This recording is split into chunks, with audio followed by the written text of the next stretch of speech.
Hi, welcome to today's tutorial. Today we're going to see how I made this in Adobe Illustrator. Let's get into it. So I brought the pictures into Photoshop. I moved to the background. I did refine the hair, and then after that, I did some little tweaks here and there with the image to played with the shadows and the highlights, and then I also worked on it using the camera raw.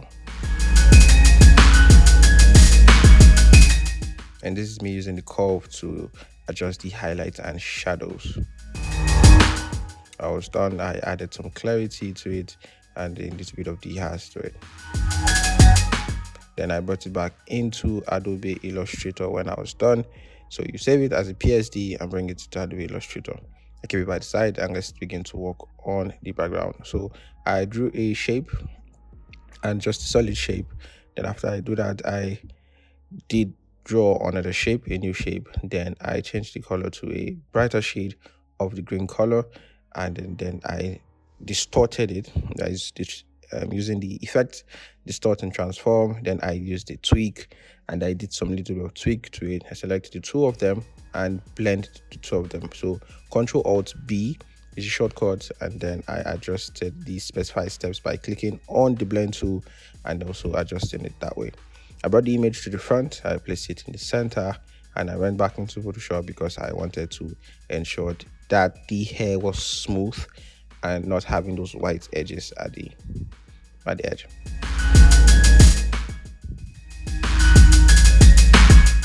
So I use my erase tool.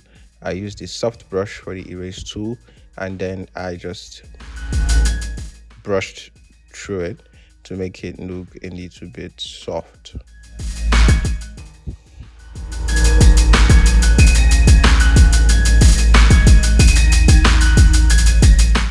Then saved it and I brought it back into Adobe Illustrator. So once you just press Ctrl S, that's why it's good to save it in PSD. Once you press Ctrl S, automatically it gets saved and brought into Adobe Illustrator. And then now I'm just going to be doing the lines or the circle that is around her. I just added them into the swatch panel. Then after adding them to the swatch panel, I selected the color I want. I'm just going to adjust it using the HSB combination, then adjust it.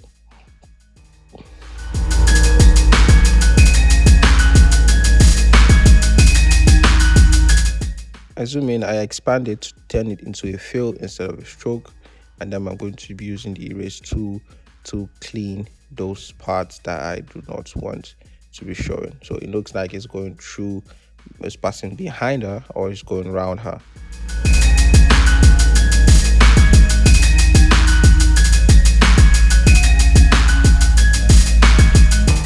So what you're going to do is that you're going to add duplicated, Ctrl C, Ctrl F. Then when you're done, you change the first one. You add a Gaussian blur to it. 30 is the number that you use for it. Then you also change the opacity or the blend mode to screen.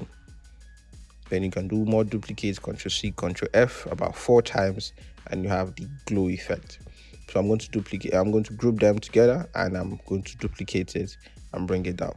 I'm going to also use my erase tool to clean the areas that I want to be not visible.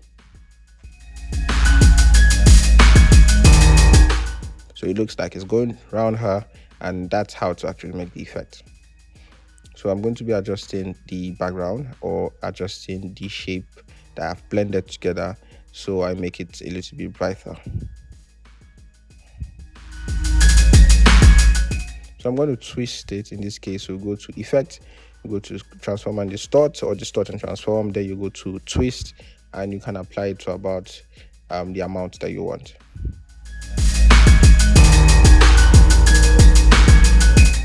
So I grouped the rings around her and also the image together, so they act as one.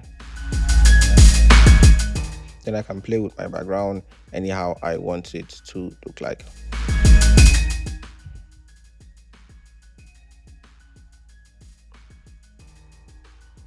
So I'm adding an ellipse here, where I just want the text to go round. So I remove the fill from it. I right click on the text or the text tool and change it to text on part. Then now I can write on the part of that circle. I increase my font size to how I want it, and I choose the font that I'm using. That's the only font. So I just copied and pasted the front, or pasted the text around the path, and I can adjust it and keep it where I want to be. So I also took the text to the back of the image while also adjusting its position.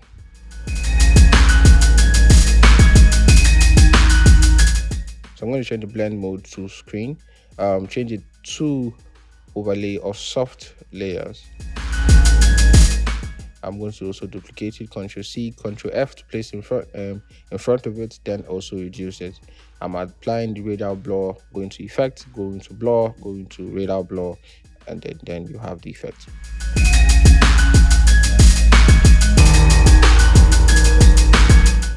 So now I want to apply the cross that I drew.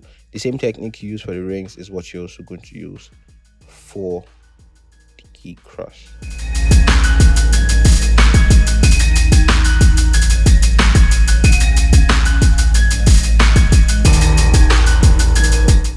So I'm holding on Alt so that it happens in both ways. So it's also happened in the reverse order. That's when if you hold on Alt.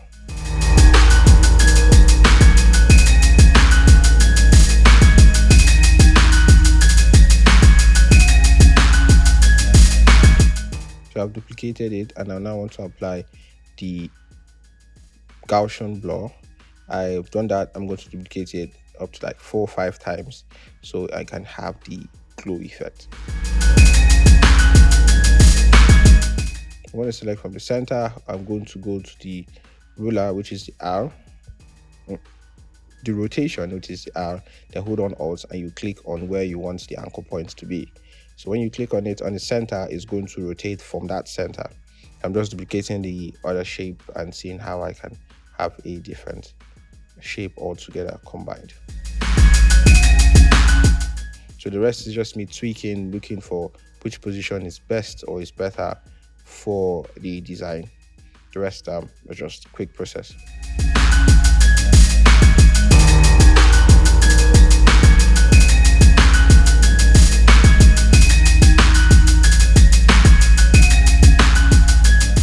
So I went on Gemini and I got my text, and I'm just going to put it around it, and that's all. Thank you guys for watching. I'll see you in the next one.